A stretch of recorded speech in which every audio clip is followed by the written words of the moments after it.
and welcome back to my channel.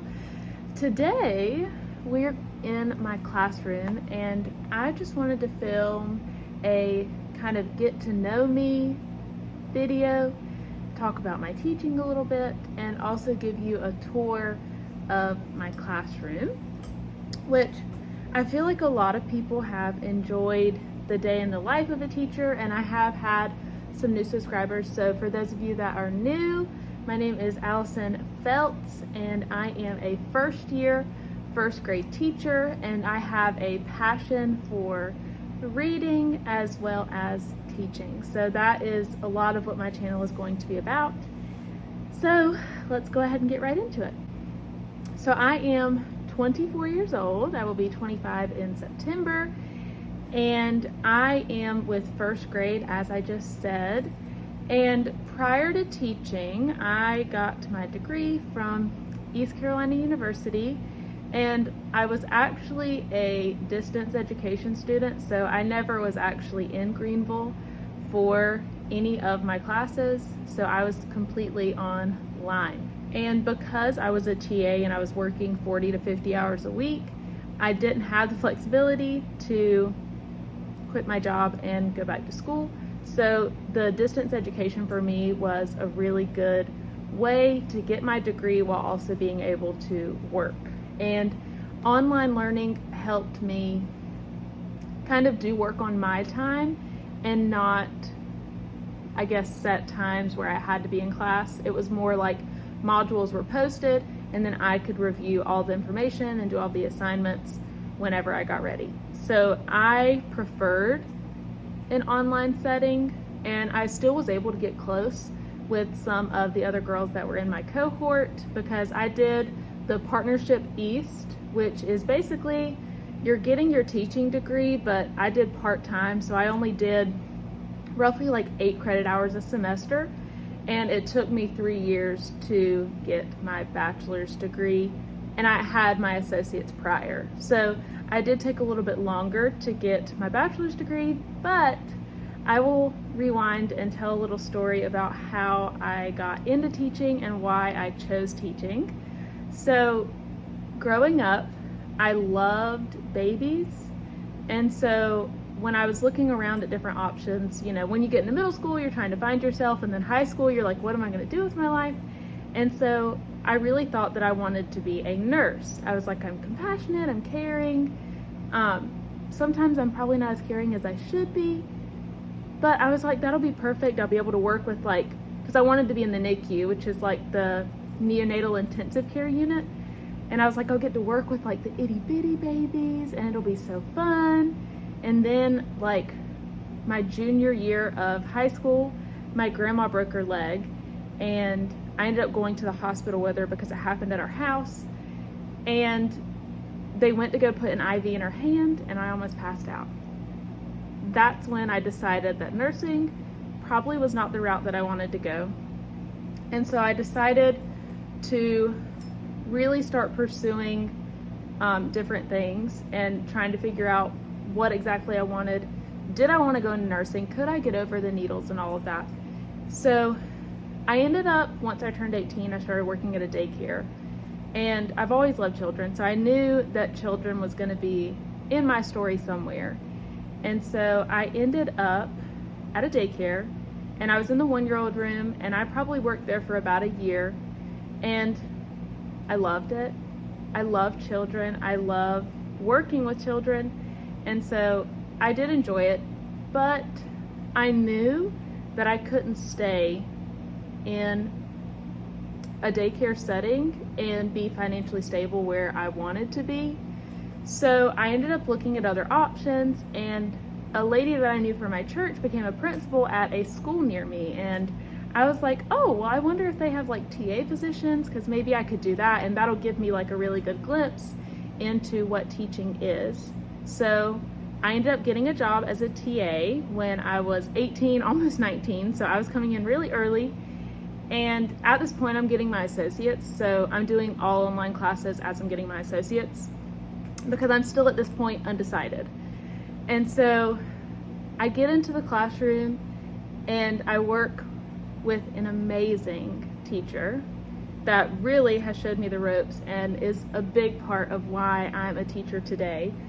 And so I started working with her, and we like clicked so quickly and just became like the best of friends, and exactly what I needed at that point in life. And we just talked about life and tried to figure out. One summer I actually did the CNA class, and I was like, maybe the CNA will show me if I really want to be a nurse or do I want to be a teacher, like what do I want to do. I just had like a lot of back and forth in teaching. And I know a lot of people's story is like, oh, I've wanted to be a teacher since I was little. That was not my story. So I kind of went back and forth with teaching and nursing for a really long time. And then finally, I made the decision. After taking the CNA class, I was like, I don't think healthcare is for me. I just don't see myself fitting in. I don't see that that's going to be for me.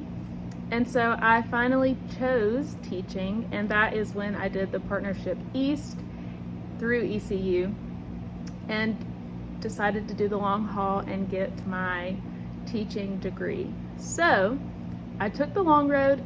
It took me 6 years fully to get my bachelor's. I did 3 for my associate's and 3 for my bachelor's degree. And I truly think this worked for me. A lot of times I got myself really down about being behind because a lot of the people that, I graduated with, I knew from church, they were all graduating a lot earlier than me. And so that was really hard. But I do think there were a lot of perks for me working while I was in school. And anyway, so I was a TA in first grade for 5 years.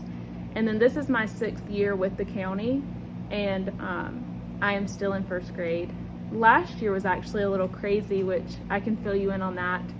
Basically, last year they had a vacant position at the beginning of the year, and my principal came to me and she was like, do you want to take over this 3rd grade classroom and like make it yours, and then when you need to go do your student teaching, we'll fill the position with another teacher. But last year was really hard on our school because we couldn't find teachers, and when you have a vacant teaching position, like it has to be filled. You have kids that are going in that classroom. And so I actually got to spend half the year last year basically teaching in 3rd grade, and I was paid like a sub, but I was doing all the work of a teacher. I was putting in grades, attendance, you name it, I was doing it.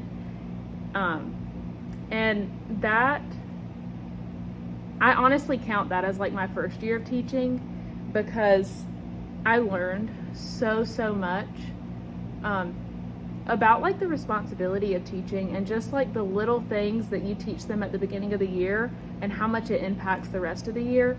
And those are definitely my first babies that I had in my room, my first kids. So anyway, that is the long story about how I got into teaching. And so now I'm in a first grade classroom. I have loved this year. I love first grade. I love to see the growth that they go through, just coming in, like not hopefully being able to sound out those basic words like cat, pat, things like that. And then by the end of the year, like they are leaving you reading. And that is, I love to see that progress like kind of flash in front of my eyes this year. And I'm already seeing it because we're 3 months away from the end of the school year, which is absolutely crazy. I just can't believe that we're so close.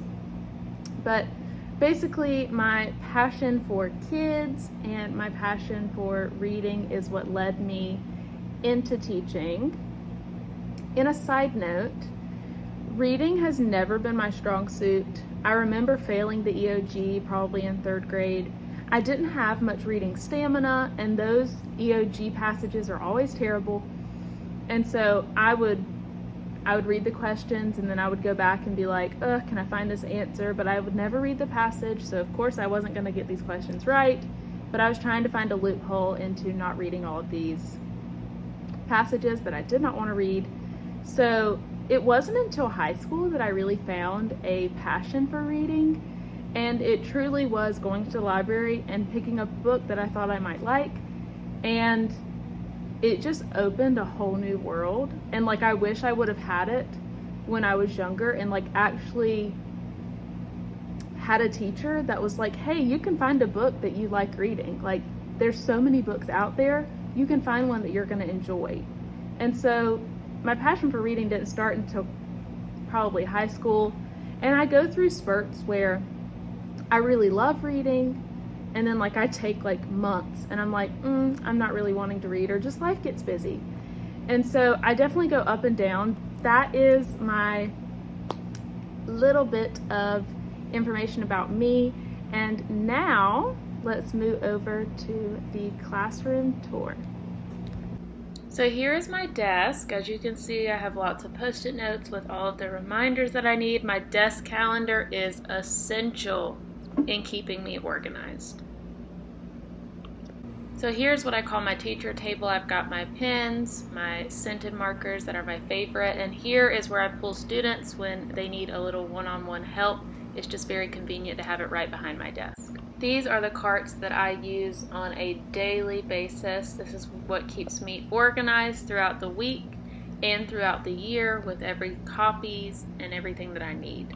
Here we have my classroom library with some more like chapter books and books that are a little bit more harder to read. And then we have the stuffed animals and the Play-Doh bin. My kids love this. Here are all of the read aloud books. I keep this at the very front of the classroom, and I just pull one each morning to read. I try to keep them based off of the holidays or seasons. So these are more of the beginning readers that my kids can choose from to read during the day. So here is just an overview of the classroom. I have a large AC unit in the back because my AC is broken.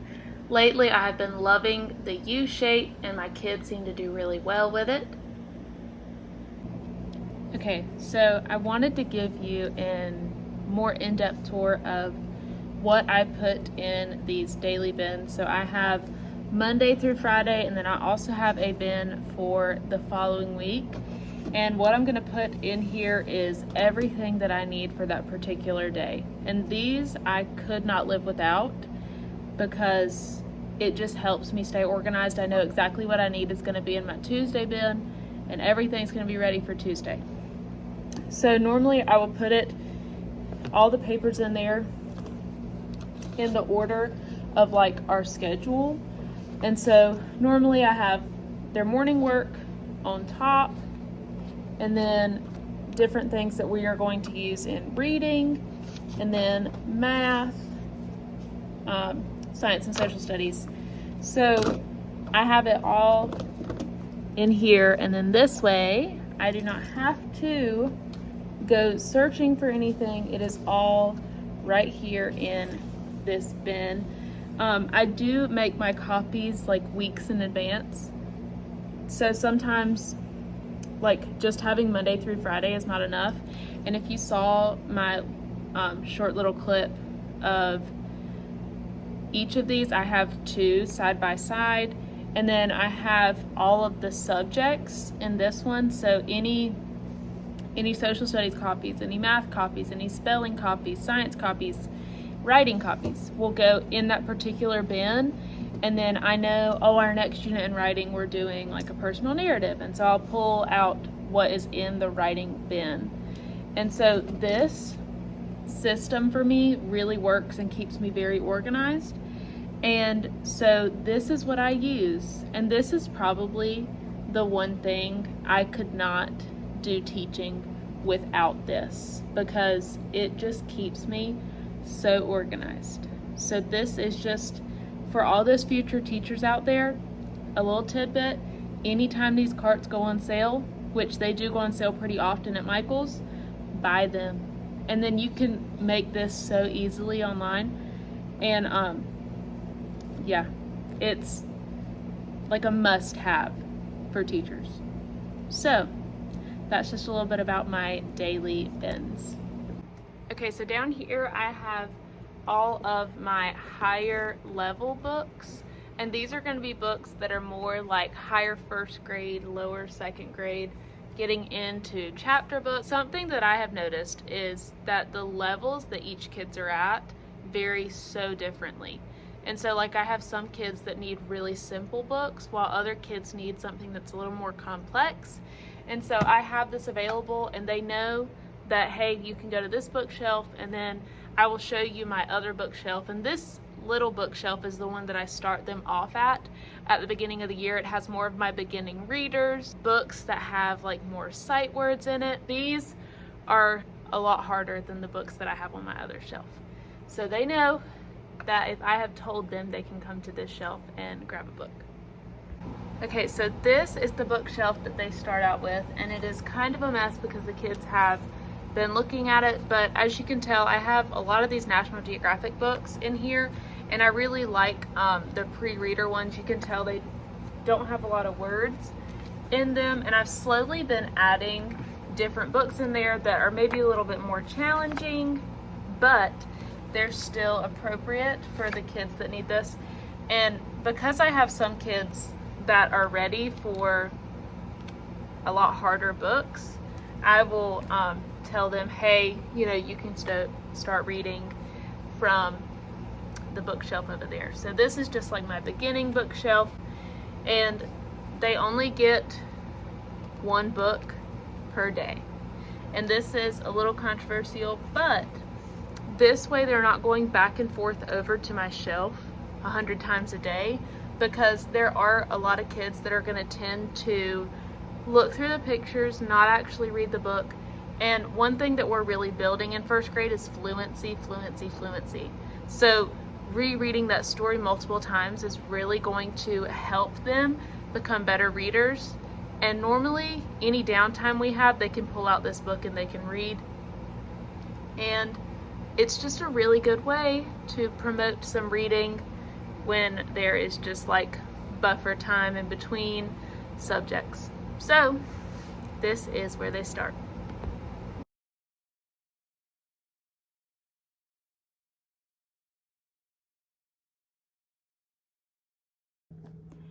Hi, I am currently taking a look at this video and editing it, and realized that I end off with my plants, and apparently that's all I have to say.